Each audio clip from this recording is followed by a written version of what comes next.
మన తొలి వెలుగు ప్రేక్షకులు అందరికీ నమస్తే.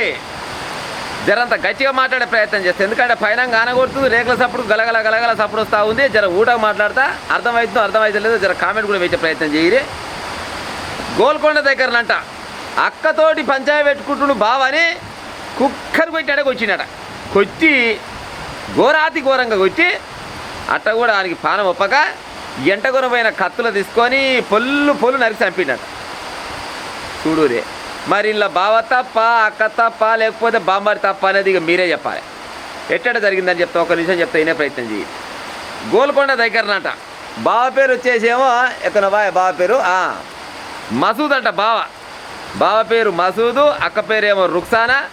వీళ్ళకు పెళ్ళి అయిన నాటి నుంచి ఎప్పుడు చూసినా కసపిస పంచాయనట.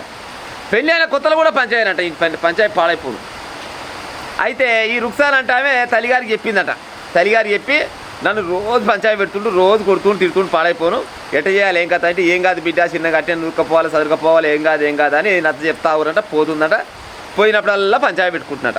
నా వల్ల అయితే దీంతో అనుకొని దగ్గరనే ఉంటుందంట ఊరు. ఇక పోయిందట, తల్లిగారింటికి పోయిందట. తల్లిగారింటికి పోయి మళ్ళీ తమ్మిని చెప్పిందట. తమ్మిని పేరు ఏం పేరు ఉండే, సోయబ్ అంట. ఈ సోయబ్ అంట ఆయనకు చెప్పి నన్ను రోజు కొడుతుండ్రా, పెళ్ళి అయిన కాడి నుంచి ఒకటే పని జరిగింది, పాడైపోను, ఏం చేయాలి, నా వల్ల అయితే లేదు, దాంతో ఉండలేను నేను అందుకోసం నేను ఇంటికి వచ్చినా అని చెప్పినట. ఏం కాదు అక్క, బావని అయితే పిలిపి ఇంటికి అని చెప్పినట్టు అనగానే వచ్చిందట. వచ్చి ఇంటికాడ కూడా పంచాయతీ పెట్టుకుంటాడు. మళ్ళీ అత్తగారింటికి వచ్చినట ఈ మసూద్ అంటాడు. అత్తగారింటి కాడ కూడా వచ్చి మళ్ళీ పంచాయతీ పెట్టుకున్నట. ఇక లాభం లేదు, వీడు చెప్తున్న కాలం లేదు అనుకున్నట్ట. ఎవడు ఈ బామ్మాడి సోయబ్ అంటాడు ఏం చేసిడు, ఇంకొక ఆయన జావేద్ అంట. ఈ జావేదు మళ్ళీ పోతే ఇంకోడు అప్పు అంట. వీళ్ళిద్దరు సోపతిగాళ్ళంట. ఎవరు బామ్మాడికి. వీళ్ళని ఫోన్ చేసి పిలిపించుకున్నట. జర రారా, మా ఇంటికాడ పంచాయతీ అవుతుంది, మా బావ చెప్తుంటలేడు, జర రారా అని చెప్పినట. కానీ వస్తా ఉత్తగా రాకురే 2-3 కత్తులు తీసుకొని రారని చెప్పినట. అమ్మర కొడుకు ఇది పెద్ద పనే ఉందనుకో. వాళ్ళు ఏం చేసిన మంచిగా ఏటకొడవలు పట్టుకొని వచ్చిరంట. వాళ్ళు ఏటకొడవలు పట్టుకొని వచ్చిరంట. ఇక ఒక రూమ్లో వేసిరంట. రూమ్లో వేసి ఇక చెప్పు బావ నీ సంగతి ఏందని అడిగిరంట. ఇక అడిగితే ఏముంది, ఎప్పుడు రోజులు ఎక్కడ పంచాయతీ అవుతుంది, మీ చెల్లెలే మంచిది, మీ అక్కనే మంచిది కాదు, నన్నే ఇబ్బంది పెడుతుందని ఇక ఏం చెప్పి పాడు చేసి ఎక్కడ చెప్పిడో మరి. తాగితే గీతే ఏమన్నా మందు గిట్ట తాగిరో తాగలేదు మనకు తెలియదు. కానీ ఇక పంచాయతీ పెరిగి ఇంత పనుకున్నాం అనుకున్నట్టు ఎంతో కొనబోయినట్టు జాగిరాలు కొనబోయి పొల్లు కొట్టినట. ఇట్లా లాభం లేదు అనుకొని ఎమ్మడి తీసుకున్న కత్తులు ఉన్నాయి కదా, ఆ కత్తులు తీసుకొని విచక్షణ రహితంగా ఇష్టం వచ్చిన రకంగా నరిసి చంపినట. రక్త బండాలం అయితే ఆ నుంచి చచ్చిపోయినా తెలుసుకున్నాక ఆ నుంచి పత్త లేకుండా పరారైనట. మళ్ళీ ఈ సత్యనాయన ఈ బావ మసూద్ అంటే ఆయనట యూట్యూబర్ అంట. యూట్యూబ్లో కొన్ని మంచి విషయాల పైన స్పందిస్తుంటాడంట. ఈయన మంచి పేరే ఉందంట. మళ్ళీ ఈయనకు సకల శాస్త్రాలు దొంగ గుణాలు అన్నట్టు ఈయననేమో జనాలందరికీ మంచి చెప్తారు, కానీ ఇంట్లో మాత్రం పిల్లలతో రోజు పంచాయనట. అవునా? ఇప్పుడు జనాలకు ఎంతో కొంత మంచి చెప్తాడు, మరి ఇంట్లో కూడా మంచి చూసుకోవాలని ఆలోచన ఉండాలి కదా.